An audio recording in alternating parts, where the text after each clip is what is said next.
Chrisma Estates Winery and the vineyards behind me with Uma Chigurupati, who is the founder of Chrisma Estates. The whole story started in 2010. It's been 8 years now, and Chrisma has built a fabulous reputation of being a premium, I would say one of the premium wine producers in India.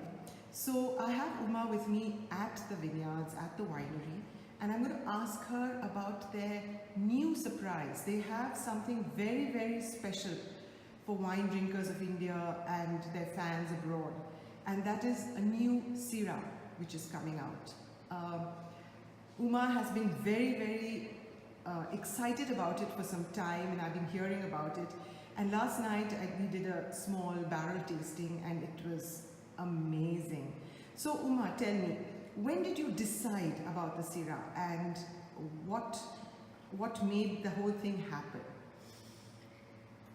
Basically, Krishna and myself, we both like to grow the wines on two aspects.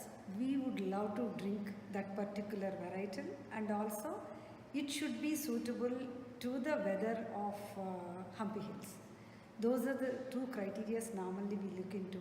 And then yes, when we come across this beautiful strains from Australia, we picked up 3 strains we planted here, and then as an experimental we were observing, and then the fruit was very, very promising.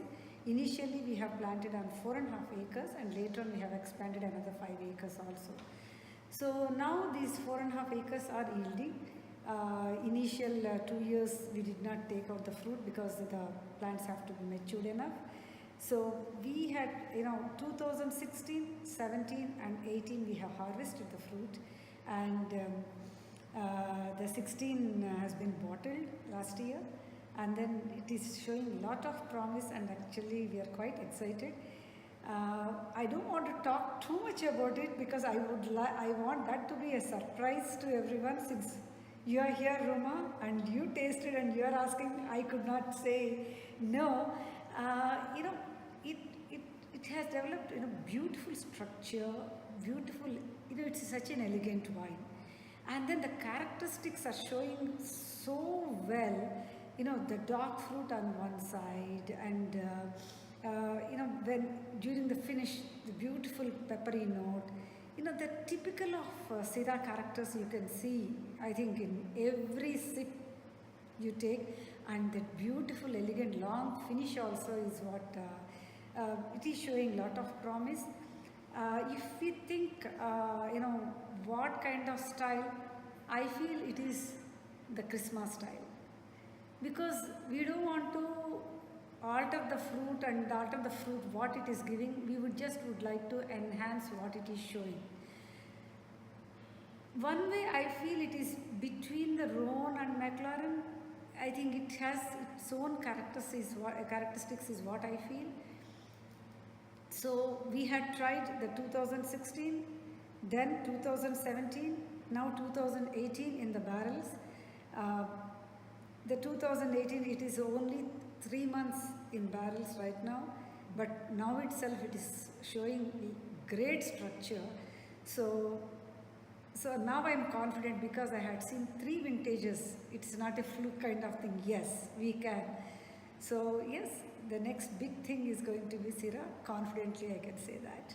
It is absolutely amazing. But since you talk so much about the vineyards, and you yourself are so much into your wines, you understand them so well, I want you to tell me a little bit about how the terroir of Hampi Hills gives to this particular grape. And of course, we've seen it earlier, the earlier vintages of the Cabernet Sauvignon, which has been your flagship. But what does it actually give to this to make it so unique, as you were talking about the Chrisma style? I think the minerality, the porous soil, the schist type of soil, and the slopes, I think everything adding up to to give the right characteristics to the grape. And I feel one of the main thing is we are not tampering the vines, or not the vines means the plants is what I'm mentioning. you know, very, very limited, you know, there are no pesticides and fungicides at all. Thanks to the arid area, you know, that is a great advantage. So we don't have any pressure of fungal or pest pressure. That's why there is no fungicides and pesticides literally. And maybe a few sprays of, you know, micro elements, micronutrients we may be giving. Otherwise, mostly farmyard manure. It is, I think, I can't say they are organic, but it is almost organically grown with little bit of interference. What all we do is the right time pruning, you know, maintaining the cleanliness in the vineyard, no weedicides, and mostly, you know, using, you know, the manpower to remove all the, you know, the weeds and all. I think all this is combining, and one more advantage is we have altered the pruning cycle in such a way we get the fruit in cooler climate. So when we go to February, March in this hemisphere, because of the heat, you know, the fruit may cook and then the ripe tannins may go away. That is the reason why we altered the cycle, the pruning cycle in such a way we do in August, and then the fruit will be out in first week of January, second week of January, during the cooler part of the year, where we are getting all the flavors, tannins at the right time is what I feel. That's why you take the Cabernet, you take the Sauvignon Blanc or the Syrah, everything is showing its characteristics so well. You take the Cabernet, you know, continuously, whichever, you know, competition we send, you know, it comes back with, you know, a trophy or a medal or something like that. And then the beautiful body, the characteristics of Cabernet, everything is showing so well. Same way the Sauvignon Blanc. So many fresh fruit you can get, the tropical fruit and all.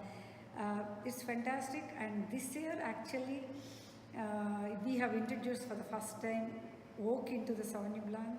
So that is also showing lot of promise and good body and lot of freshness both on nose and on the palate, and that crisp acid and all. So it's going to be a great year.